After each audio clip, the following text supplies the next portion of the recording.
Hello, welcome to another English Sparkling with Tweedy video. Rathfinny today. I've just taken delivery of a pair of bottles from Rathfinny.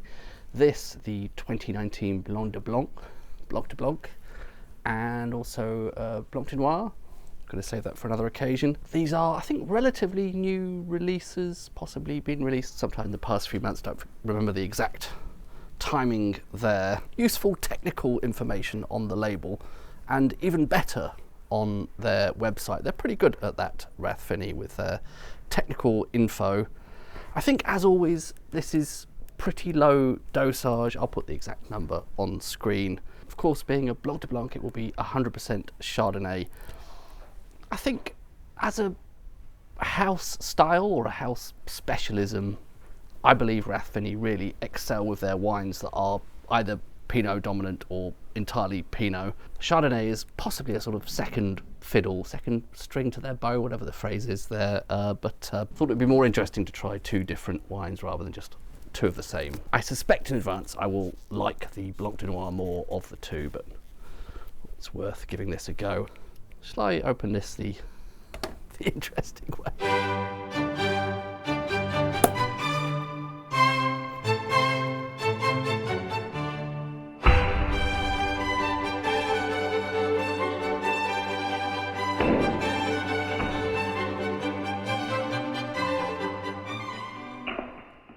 There is inevitably sometimes a bit of spillage in the process there.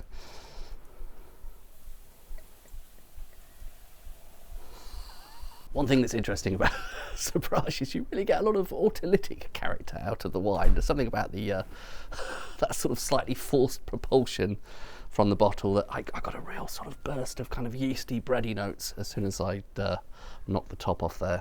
As you expect for a Blanc de Blanc, it's very pale colour, pale gold, almost a slightly greenish tinge to that maybe. Perhaps that's just my imagination, but pale straw gold sort of colour. Before giving it a swirl or anything, and you'd think it would have had a fair amount of agitation just from the method of opening. Orchard fruit, but not so intensely apple there. I've got a feeling that needs a bit more of a swirl to wake that up. Getting something a little bit like lemon curd there. Perhaps a bit of pastry, perhaps a bit of lemon curd, a bit of, I don't know, lemon drizzle cake, something like that. Yeah, initially I thought something orchard fruit based there, but with further nosing it's a bit more citrus and a bit more sort of pastry-ish, autolytic, maybe even other citrus fruit. Am I getting a hint of lime? Sort of lime zest, lime peel, that sort of thing. It has a nose that makes me think I've got sort of bitter complexity to look forward to on the palate. Bizarre, isn't it, that you could smell something that suggests you're going to taste something bitter.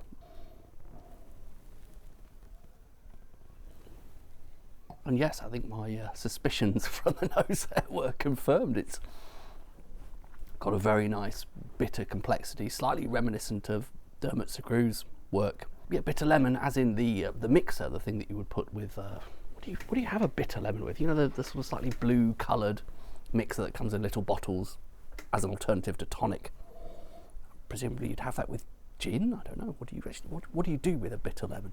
That sort of citrus, slightly botanical complexity to it on the palate, and a slight hint there of almost something like cream soda. Am I perhaps picking up on a vanilla-y note, maybe, with the addition of that fizz that's suggesting something a little bit like cream soda, vanilla-y fizz. I can't help but think there is a sort of chalkiness to that as well.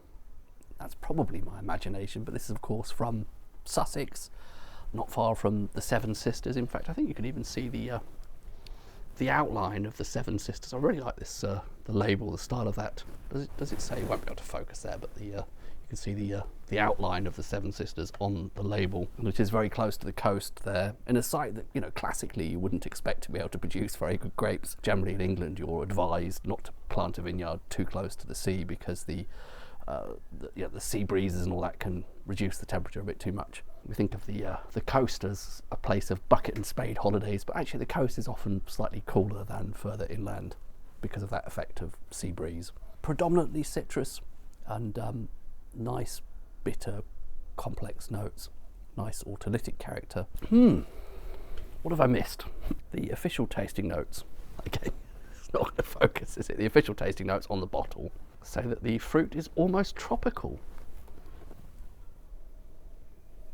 Yeah, I see what they're saying there, and yields a complex palette of apricot. I'm not really getting the apricot, and creamy citrus. Definitely getting the creamy citrus. Fruits with a delicious, long, elegant yuzu finish. Yuzu, that Japanese citrus fruit, and that is, I think, a citrus fruit that I particularly associate with sort of bitter complexity.